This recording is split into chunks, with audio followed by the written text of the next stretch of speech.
Radhe Krishna friends, मेरा नाम उमा जिंदल है और आपका बहुत बहुत स्वागत है आपके अपने YouTube channel commerce net point पर। फ्रेंड्स, पेपर 2 की यूनिट 8 मार्केटिंग मैनेजमेंट, जिसकी लास्ट क्लास में हमने बाज़ार लक्ष्य निर्धारण यानी कि मार्केटिंग टारगेटिंग के बारे में पढ़ा था और आज की क्लास में हम पढ़ेंगे बाज़ार स्थितियाँ यानी कि मार्केट पोजीशनिंग। तो आज की क्लास स्टार्ट करने से पहले मैं आपको बताना चाहूँगी कि आप मेरे Telegram group commerce net point को ज्वाइन कर सकते हैं। वहाँ पर आपको मेरे वीडियोस के लिंक्स और पीडीएफ्स मिल जाएंगे और साथ ही साथ वहाँ पर हम एग्ज़ाम से रिलेटेड एमसीक्यूज़ भी प्रोवाइड करते हैं। तो अगर आप इस ग्रुप को ज्वाइन करना चाहते हैं तो इस ग्रुप का जो लिंक है वो मैं डिस्क्रिप्शन बॉक्स में दे दूँगी, वहाँ जाकर आप इस ग्रुप को ज्वाइन कर सकते हैं। तो चलिए आज की क्लास स्टार्ट करते हैं। तो देखिए, आज जो हम पढ़ने वाले हैं बाज़ार स्थितियाँ यानी जिसे हम इंग्लिश में मार्केट पोजीशनिंग कहते हैं। तो आज की क्लास में हम इसके डेफिनेशन के बारे में जानेंगे कि बाज़ार स्थितियाँ क्या होता है, साथ ही साथ स्थितियाँ युक्तियों के प्रकार और इसके लाभों के बारे में जानेंगे कि हमारे बाज़ार स्थितियाँ से क्या क्या लाभ होते हैं। तो इस टॉपिक को समझने से पहले हमें थोड़ा सा पहले की क्लासेस में जाना पड़ेगा। जो पहले की चीज़ें समझाई गई हैं उसे एक थोड़ा सा रिपीट करेंगे हम यहाँ पे सबसे पहले। तो देखिए, पिछली क्लासेस में हमने पढ़ा था कि विपणनकर्ता जो होते हैं, अगर वो लक्ष्य विपणन प्रणाली के अनुसार काम करते हैं, ठीक है, अगर वो लक्ष्य विपणन प्रणाली के अनुसार काफ़ी प्रभावी रूप से काम करना चाहते हैं तो उन्हें 3 स्टेप उठाने पड़ते हैं। ठीक है, तो वो 3 स्टेप कौन से होते हैं? पहला स्टेप होता है हमारा सेगमेंटेशन का, यानी कि बाजार खंडीकरण। ठीक है, सबसे पहला होता है हमारा बाजार खंडीकरण। बाजार खंडीकरण के अंदर हम क्या करते हैं? बाजार खंडीकरण के अंदर हम करते हैं कि कोई भी हमारी मार्केट्स होती हैं उन्हें हम अलग अलग डिवाइड करते हैं कि हम अपनी किस किस बेसिस पे हम अपनी चीज़ों को डिवाइड कर सकते हैं, अपने प्रोडक्ट्स को किस किस बेसिस पर डिवाइड करते हैं। ठीक है, तो process of dividing market into distinct segment वो क्या कहलाता है हमारा? वो हमारा कहलाता है बाजार खंडीकरण। ठीक है, उसके बाद नेक्स्ट होता है हमारा मार्केट टारगेटिंग। मार्केट टारगेटिंग क्या था? वो ये था कि हमने सबसे पहले हम अपने बाज़ारों का खंडीकरण कर लिया हमने, उसमें से जब हमने खंडीकरण कर लिया तो उनमें से हमें खंडों का मूल्यांकन करना और चुनाव करना। ठीक है, उनका मूल्यांकन करना कि हमारे लिए कौन सा हमारे सोर्सेज के हिसाब से बेस्ट रहेगा, उनका मूल्यांकन करना और फिर उनको सिलेक्ट करना कि हमारे लिए कौन सा बेस्ट है, वो क्या कहलाता है? हमारा मार्केट टारगेटिंग कहलाता है। ठीक है, और लास्ट स्टेप यानी तीसरा स्टेप होता है हमारा बाजार स्थितियाँ यानी मार्केट पोजीशनिंग। तो देखिए, मार्केट पोजीशनिंग क्या होता है?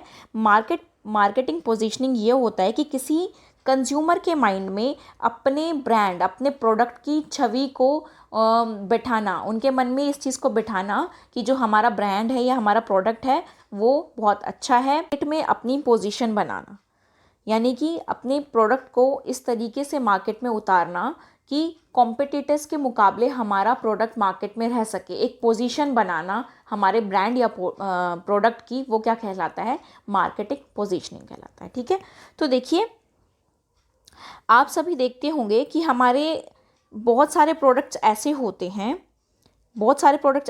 जो हमारे सिमिलर होते हैं। जैसे आप किसी सोप को ही ले लीजिए, ठीक है, कोई सोप है तो सोप जो होती है वो मोस्टली सभी सिमिलर होती हैं। ठीक है, लेकिन कोई कस्टमर एक सोप को क्यों सिलेक्ट करता है? किस लिए सिलेक्ट करता है एक सोप को?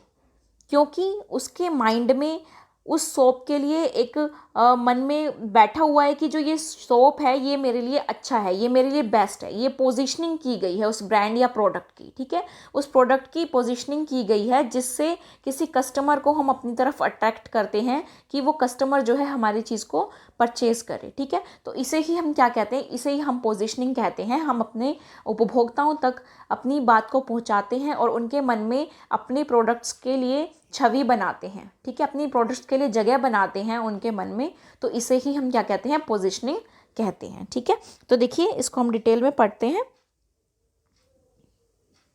स्थितियन एक रणनीतिक प्रक्रिया है। सबसे पहले ये इंपॉर्टेंट पॉइंट है कि स्थितियन जो है वो एक रणनीतिक प्रक्रिया है।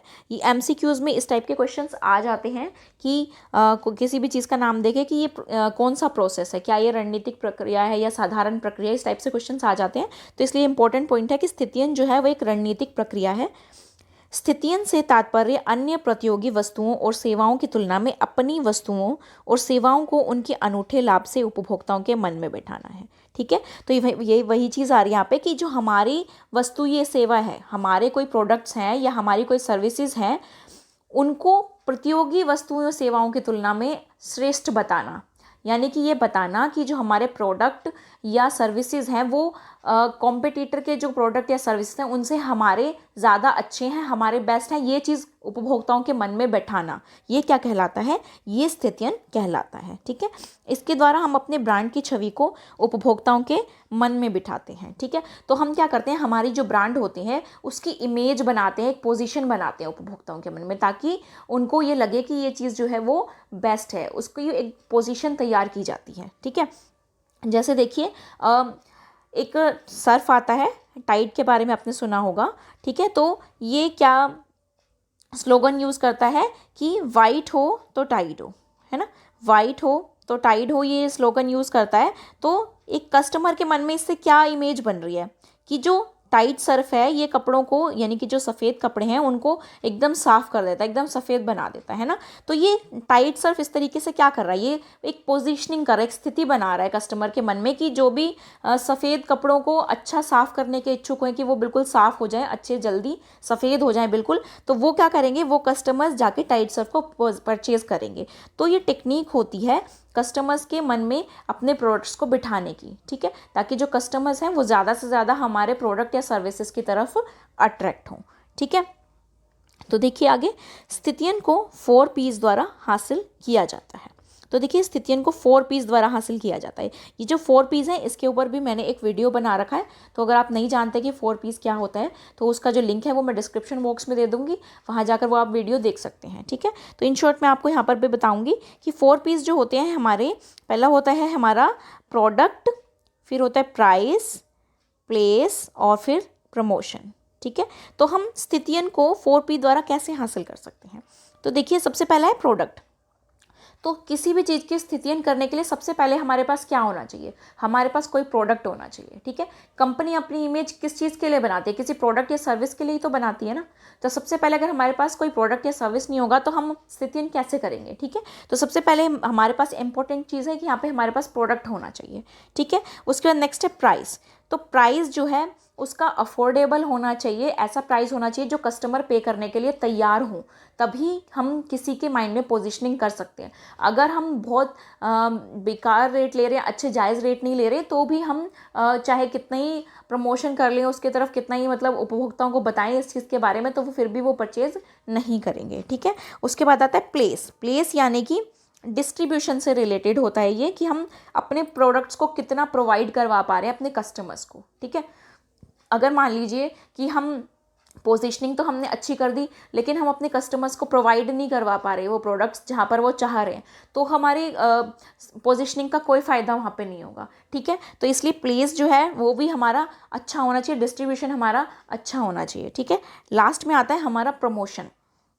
तो देखिए पोजीशनिंग के लिए हमारा प्रमोशन बहुत ही महत्वपूर्ण है, क्योंकि हम पोजीशनिंग कैसे करेंगे, पोजीशनिंग हम प्रमोशन के थ्रू ही करते हैं, क्योंकि हम अपने कस्टमर्स को किसके थ्रू बताते हैं कि हमारा जो प्रोडक्ट है वो कैसा है, वो हम प्रमोशन के थ्रू बताते हैं। ठीक है, तो एक लेवल पे रह के, मतलब जायज़ तरीका होना चाहिए हमारा प्रमोशन का, हमें बहुत ज़्यादा वेस्ट नहीं करना चाहिए प्रमोशन के ऊपर पैसे को, क्योंकि उससे क्या होता है हमारी थोड़ी लागत ज़्यादा हो जाती है। ठीक है, तो इसलिए प्रमोशन भी जो है वो हमारा पोजीशनिंग में हेल्पफुल होता है।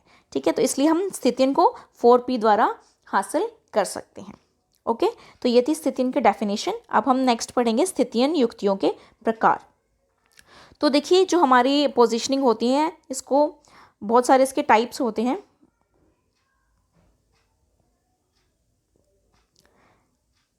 स्थितियन जो हमारी युक्तियां होती हैं इसके बहुत सारे प्रकार होते हैं, तो कोई भी विपणनकर्ता इसमें से किसी एक स्ट्रैटेजी को सिलेक्ट करके पोजीशनिंग कर सकता है। ओके, तो सबसे पहला है हमारा उत्पाद की विशेषताएं और लाभ। तो देखिए इसके अंदर कोई भी विपणनकर्ता क्या करता है कि जो कोई उत्पाद की विशेषताएं होती हैं, ठीक है, या उसके कोई लाभ होते हैं, उसके थ्रू अपनी पोजीशनिंग करता है। ठीक है, जैसे अभी मैंने एग्जांपल बताया था कि वाइट हो तो टाइड हो, तो ये एक विशेषता है कि जो हमारा सर्फ है, जो टाइड सर्फ है, वो कपड़ों को एकदम सफ़ेद बना देता है। तो ये जो कंपनी है वो किसके थ्रू पोजीशनिंग कर रही है, वो उत्पाद की विशेषता के थ्रू अपनी मार्केट पोजीशनिंग कर रही है। ठीक है, उसके बाद नेक्स्ट आता है उत्पाद की कीमत यानी कि प्रोडक्ट प्राइस। तो अगर कोई कंपनी अपने प्राइस को बहुत ही अफोर्डेबल बना रही है, वो ये चाह रही है कि जो हमारे प्रोडक्ट्स हैं वो बहुत कम प्राइसेस पे हम अवेलेबल करवाएं अपने कस्टमर्स को, तो वो कुछ ऐसी टेक्निक अपनाते हैं पोजीशनिंग की, जिसमें वो बताते हैं कि जो हमारा प्रोडक्ट है वो मार्केट में जितने भी प्रोडक्ट्स हैं वो सबसे कम प्राइस पे मिल रहा है। ठीक है, तो इसके थ्रू, प्रोडक्ट प्राइस के थ्रू भी कोई विपणनकर्ता अपनी मार्केट पोजीशनिंग कर सकता है। ओके, नेक्स्ट आता है उत्पाद की गुणवत्ता यानी कि प्रोडक्ट की क्वालिटी। तो देखिए, प्रोडक्ट की क्वालिटी के थ्रू कोई विपणनकर्ता कैसे पोजीशनिंग कर सकता है, वो ये बता सकता है कि जो हमारा प्रोडक्ट है वो सभी प्रोडक्ट से उसकी जो क्वालिटी है वो सबसे ज़्यादा अच्छी है। ठीक है, तो वो क्वालिटी के थ्रू अपनी मार्केटिंग पोजीशनिंग कर सकता है। एक क्वालिटी बहुत अच्छी बना के, बेस्ट क्वालिटी बनाकर भी वो पोजीशनिंग कर सकता है। उसके बाद नेक्स्ट आता है उत्पाद का उपयोग यानी कि प्रोडक्ट यूज़ एंड एप्लीकेशन।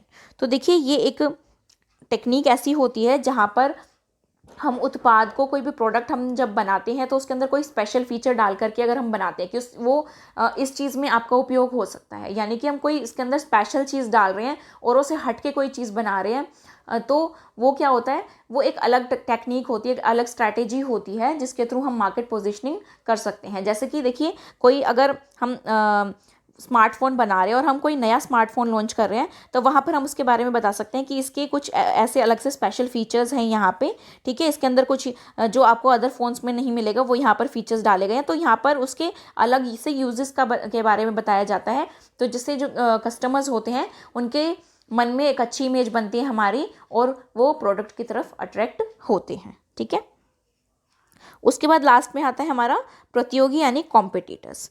तो यहाँ पे ये स्ट्रैटेजी ऐसी होती है जहाँ पर हम दिखाते हैं कि हमारे जो प्रोडक्ट्स हैं या हमारी जो सर्विसेज हैं वो हमारे प्रतियोगी की तुलना में हमारी सबसे ज़्यादा अच्छी है। इस तरीके की हम यहाँ पर स्ट्रैटेजी अपनाते हैं जिससे हम अपने कस्टमर्स के मन में हम अपनी प्रोडक्ट्स या सर्विसेज की पोजीशनिंग करते हैं। ओके, तो इसमें से कोई भी स्ट्रैटेजी सिलेक्ट करके कोई भी विपणनकर्ता जो है वो मार्केट पोजीशनिंग कर सकता है। उसके बाद अब हम पढ़ेंगे स्थितियन के लाभ के बारे में, यानी कि जो हम पोजीशनिंग करते हैं उसके क्या क्या बेनिफिट्स मिलते हैं हमको। ठीक है, तो सबसे पहला बेनिफिट होता है हमारा एक मजबूत प्रतिस्पर्धी स्थिति तैयार करना। तो देखिए, जब हम अपने कस्टमर्स के मन में एक पोजीशनिंग कर लेते हैं, ठीक है, हमने अपनी स्थिति बना ली किसी कस्टमर के मन में, हम अपनी इमेज बना चुके हैं, तो उससे क्या होता है, उससे एक मजबूत प्रतिस्पर्धी स्थिति तैयार होती है, क्योंकि अब जो कस्टमर्स हैं वो हमारे प्रोडक्ट्स को जानते हैं, वो उन्हीं चीज़ों को परचेज़ कर रहे हैं। तो वहाँ पर अगर कोई और प्रोडक्ट भी आ जाता है जो इतना इफेक्ट नहीं डाल पा रहा हमारे प्रोडक्ट्स के ऊपर, तो वहाँ पे हमें कोई प्रॉब्लम नहीं होती, हमें कोई रिस्क उठाना नहीं पड़ता। जो हमारे कस्टमर्स हमारे प्रोडक्ट्स को पसंद कर रहे हैं और जो जानते हैं, तो वो हमारे प्रोडक्ट्स को ही परचेज़ करते रहते हैं। साथ ही साथ अगर हम अच्छा ग्रो कर रहे हैं, हमारे प्रोडक्ट्स जो हैं जो अच्छे तैयार हो रहे हैं और कस्टमर्स उन्हें ज़्यादा से ज़्यादा पसंद कर रहे हैं, तो वो 2-4 लोगों को आगे भी बताते हैं, तो वो भी उन चीज़ों को ट्राई करने लग जाते हैं। तो इससे क्या होता है कि हमारे एक बहुत ही अच्छी स्थिति बनती है, एक बहुत ही अच्छी प्रतिस्पर्धी स्थिति बनती है। जैसे कि मैं आपको एग्जाम्पल बताती हूँ, पतंजलि कंपनी के बारे में तो आप सभी जानते होंगे, बाबा रामदेव की कंपनी है पतंजलि। ठीक है, तो जो इनका जो स्लोगन है पतंजलि का, वो है प्रकृति का आशीर्वाद। ठीक है, प्रकृति का आशीर्वाद स्लोगन जो है ये यूज़ करते हैं। तो इसका मीनिंग क्या है, प्रकृति का आशीर्वाद? इनका मीनिंग है कि हम जो भी चीज़ें बनाते हैं वो प्रकृति से मिली हुई है, हमें प्रकृति का आशीर्वाद है, वो हम सारे उसके अंदर नेचुरल प्रोडक्ट्स यूज़ करते हैं। ठीक है, तो इन्होंने पोजीशनिंग की है natural products as affordable prices, यानी कि हम जो नेचुरल प्रोडक्ट्स तैयार करते हैं और वो भी अफोर्डेबल प्राइसेस पे तैयार करते हैं। ठीक है, तो इस ज़रिए इन्होंने एक बहुत ही मजबूत प्रतिस्पर्धी स्थिति तैयार कर रखी है, क्योंकि जब से पतंजलि कंपनी आई है तो काफ़ी सारी जो कंपनीज़ हैं उनके इमेज थोड़ी कम हो गई है और पतंजलि के प्रोडक्ट्स जो हैं बहुत ही ज़्यादा बिकने लग गए हैं। ठीक है, नेक्स्ट आता है हमारा बिक्री में सुधार। ठीक है, तो इसमें भी वही चीज़ है कि जब हम एक अपनी अच्छी इमेज बना लेते हैं तो हमारे जो प्रोडक्ट्स हैं वो कस्टमर्स को पसंद आते हैं, तो वो खुद तो ज़्यादा से ज़्यादा खरीदते ही हैं, साथ ही साथ वो आगे भी बताते हैं कि आप ये चीज़ ट्राई करो और ये इससे बेस्ट है। ठीक है, तो इससे क्या होता है, जो हमारी सेल्स होती है उनके अंदर भी इंक्रीमेंट होता है। ठीक है, जैसे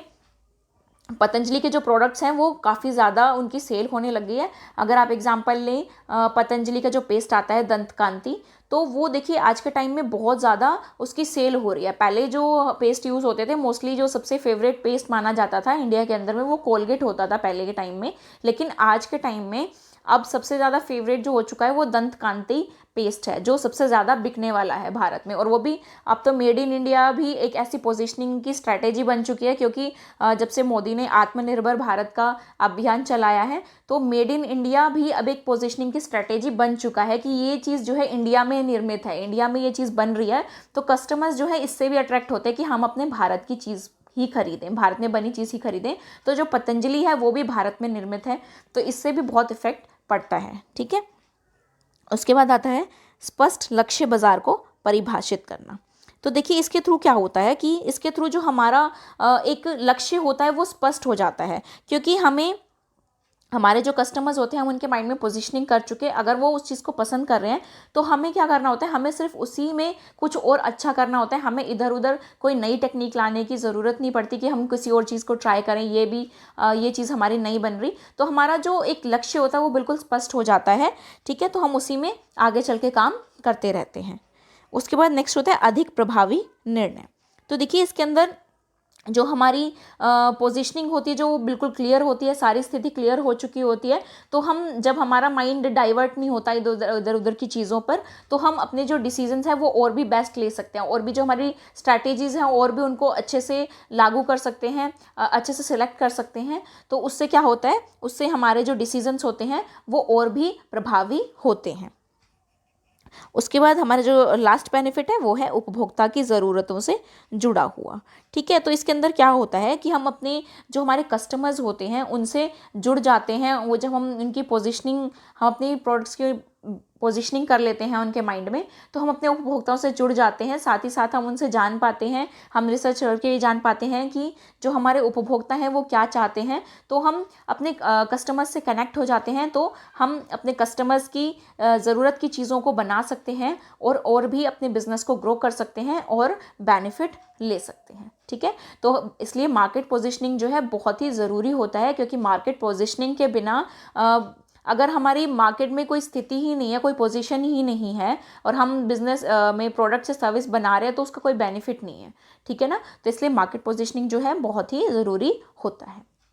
ओके, तो आज के लिए इतना ही। आशा करती हूँ आपको मेरा वीडियो अच्छा लगा होगा।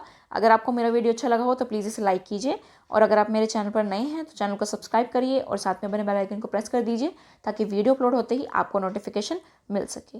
और इस वीडियो को ज़्यादा से ज़्यादा शेयर कीजिए, ताकि आपके फ्रेंड्स और रिलेटिव्स भी इस वीडियो से बेनिफिट उठा सकें। और हाँ, प्लीज़ कमेंट करना मत भूलिए कि आपको मेरी वीडियो कैसा लगता है, और अगर आपको कोई सुझाव है तो वो भी आप कमेंट बॉक्स में बता सकते हैं। Thank you.